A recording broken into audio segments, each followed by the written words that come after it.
J'imagine qu'il y a des choses qui se sont éclaircies, d'autres qui se sont obscurcies, certaines ont été abandonnées. Je me demande, depuis 6 mois, ce morceau, il a dû passer par plein d'identités, il a dû changer, il a dû... Bah, en Il y a eu fait, combien de morceaux?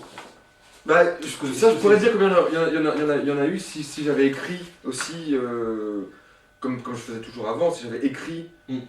Alors j'ai très peu écrit en fait. J'ai beaucoup plus pensé dessus, pensé autour, travaillé avec le texte, chercher des rythmes à l'intérieur du texte, euh, euh, penser au cœur. J'avais aucune. C'est marrant parce que je suis parti, j'avais aucun désir au départ. C'est-à-dire, avant, je partais toujours avec des trucs que je voulais absolument entendre dans tel morceau. Ou, par exemple, on m'aurait dit il y a quelques années, tu vas écrire pour chœur et percu et soprane. J'aurais dû penser à certains sons, certaines formes de trucs, etc. Et j'aurais construit un morceau autour de ces désirs-là. Hum. Alors que là, je suis parti de. J'avais aucun désir particulier. Non pas parce que c'est une formation qui m'inspirait pas, mais parce que je n'ai pas fait de musique pendant un an, et puis donc bon, je revenais petit à petit. Donc Quoi. tu t'es nourri du morceau pour l'écrire aussi, quoi. Tu t'es nourri De ce qui sortait, puis du texte surtout beaucoup. du texte. Ouais. Le texte est là, depuis 2000 ans, il est là. Oui. Oui, mais alors justement, là, il est là, avec une traduction différente aussi. Donc des traductions récentes aussi, qui sont dans l'actualité. Voilà, traduction, celle de Chouraki, là, qui est très récente, et qui met en regard totalement différemment les premières paroles du Christ en public, enfin à ses disciples, du moins.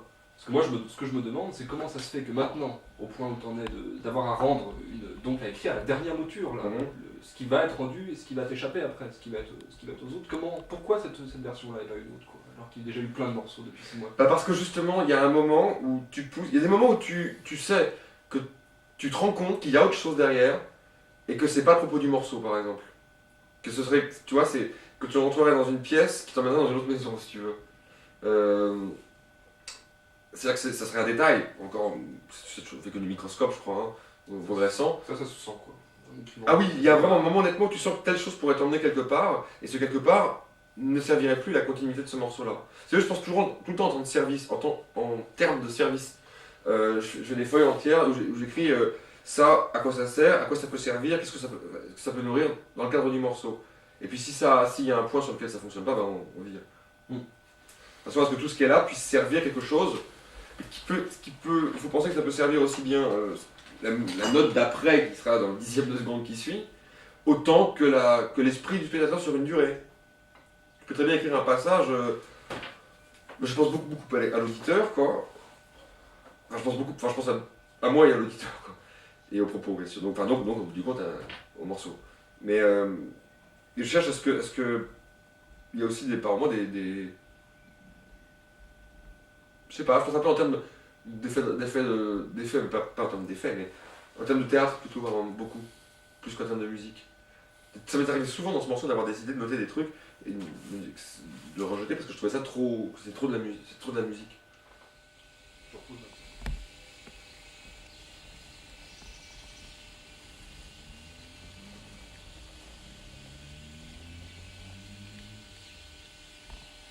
Oui. Autrement dit, est-ce que l'intelligence de la réalité qu'il y a maintenant, à savoir un morceau qui est en route depuis 6 mois et qui doit être rendu pour partie lundi, est en accord, est synchrone avec l'intelligence intérieure de la version la version la plus aboutie à laquelle tu arrives? Est-ce que c'est synchro? Oui, parce que le forcing de la dernière minute, habituel, je crois que tous les auditeurs connaissent, quoi, est un révélateur en fait. On n'a pas envie en fait de mettre en forme un morceau. Parce que c'est exactement comme si tu prends un couteau, puis tu ouvres et tu donnes un morceau. Ouais. C'est un peu ridicule, l'image est un peu romantique, quoi. Bah, mais c'est douloureux. il y a de ça. C'est très douloureux parce qu'en fait, tu abordes les domaines les plus. C'est comme si tu dévoilais ton inconscient entièrement. Ta conscience dans ce cas-là, elle est là pour te rendre compte, avec ta mémoire pour nourrir ce qui consiste à écrire de la musique, c'est ce que tu as appris. Ta mémoire qui sait ce que sont des voix, ce que c'est de la percussion, des choses comme ça, etc. C'est un morceau à cœur ouvert. Ça c'est... Oui, tout à fait. Ça c'est la conscience, mais tout le reste, c'est nourri des images auditives de l'inconscient ou des sons imagés, des scènes imagées, etc. de l'inconscient.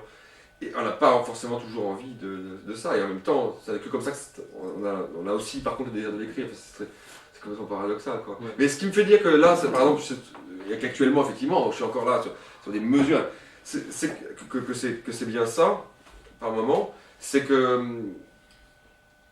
ça rejoint en même temps l'idée que j'avais quand j'étais très loin au-dessus du morceau, encore à l'époque, pas encore dedans.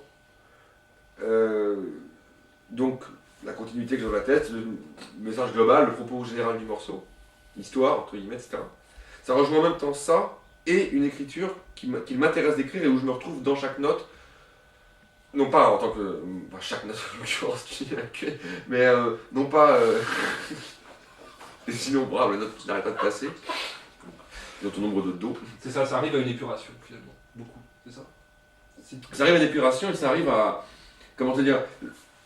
Bah, c'est ça, ces moments où le sens rencontre le son et vice versa, de façon telle que bon là, c'est terrible. Comment dire, ce qui est en présence a toute sa raison d'être. Mais comment se fait-il qu'au moment même où tu arrives à l'essence, quoi, à la rencontre essentielle notamment du son et du sens, tu dois abandonner ce morceau et le laisser. Ah non, je l'abandonne pas, au contraire là. En finir quoi, il faut. Oui, tu sais, de toute façon, à chaque pièce qu'on écrit, enfin, moi je me dis effectivement, oh, c'est fini, c'est la fin. Bon, c'est la fin. Mais en fait, pendant 6 mois après, je me dis, non, mais de toute façon, je réécrirai, etc. Puis j'aurais écrit pour faire autre chose. Pour faire passer la fin. Mais oui, ouais. Puis de l'autre côté, là, il n'est pas fini. Hein. Je veux dire par là que quand j'aurai fini cette partie-là, il en reste 20 à écrire. Ça n'est que 10 minutes, ça. Ça me semble 10 minutes, bon, hyper dense. Mais 10 minutes, quand même, seulement, quand même. Sur un tiers, quoi. La suite va être comique, on va écrire, tiens. Mais oui, ça, c'est monstrueux aussi, hein. Non. Et c'est pour ça que j'ai hâte de me rendre compte. Non, pas du tout. Mais j'ai hâte d'avoir écrit en entier le truc et puis de regarder. Parce que je sais pas ce que je cherche en fait. Pourquoi je cherche un truc si précis, etc.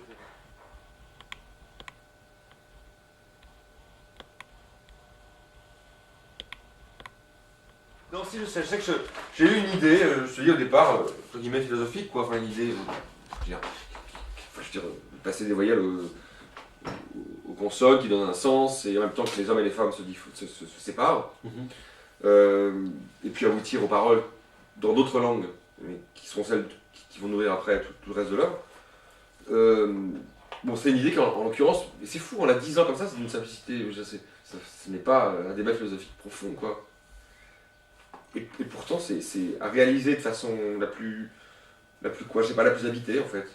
La plus intelligente. Parce que tu peux écrire des voyelles pendant 3 heures, c'est pas un problème. Tu peux écrire 15 pages de voyelles, c'est pas difficile en soi. Mais il faut que ces voyelles aient tout le temps un sens, aussi bien musical, c'est ça, oui, que musical au sens du propos compositionnel, comme on dit. Quelque chose en toi sait que là c'est pur, là c'est abouti, là c'est incarné, là oui, c'est... tout à fait. Tout à fait. Il y a quelque chose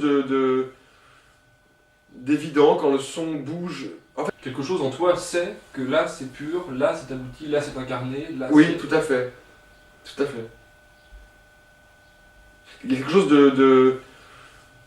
d'évident quand le son bouge. En fait, on cherche. Ouais. Je cherche une musique toujours qui soit à la fois mobile et immobile. Un truc comme Inti, par exemple, je trouve ça à la fois mobile et immobile. C'est-à-dire que ça n'arrête pas de bouger. C'est un mouvement qui bouge tellement qu'au bout du compte, ça ne bouge pas. Pour moi, ça bouge pas, ce morceau. Ça bouge pas. C'est-à-dire qu'on ne fait pas ça avec, mais on a un objet sous les yeux qu'on regarde de plus en plus près, de plus en plus profondément. C'est soi-même qui est obligé de bouger, quoi. Moi, j'ai fait le mauvais, c'est plutôt ça, d'ailleurs. C'est ce que je voulais dire. Mais c'est un objet qu'on voit de plus près à chaque fois.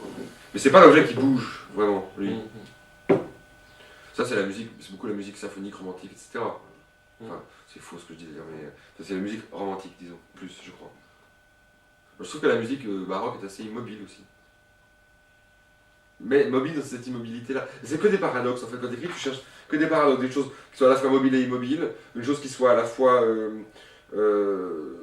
à la fois abouti et qui va s'initier, qui va avoir sa vie propre et qui va commencer Oui. à... Ça, mais ça, c'est pas fois que ça m'arrive, c'est terriblement ouais. En plus, il faut faire une copie, bordel. Alors, il faut copier, que ce soit hyper clean, etc. Voilà, ça, c'est pas la première fois que ça m'arrive de copier un truc comme ça. J'avais écrit un truc pour 4 trompettes, qui était tout simple, tout bon, enfin, un enjeu affectif tragique, mais effectivement, un temps de recopie aussi complètement atterrant. Ouais. Bon, on va te laisser recopier, on va s'arrêter là. Il faut que j'écrive encore. Et puis on reviendra te voir plus tard, la semaine prochaine. Peut-être demain. Peut-être demain.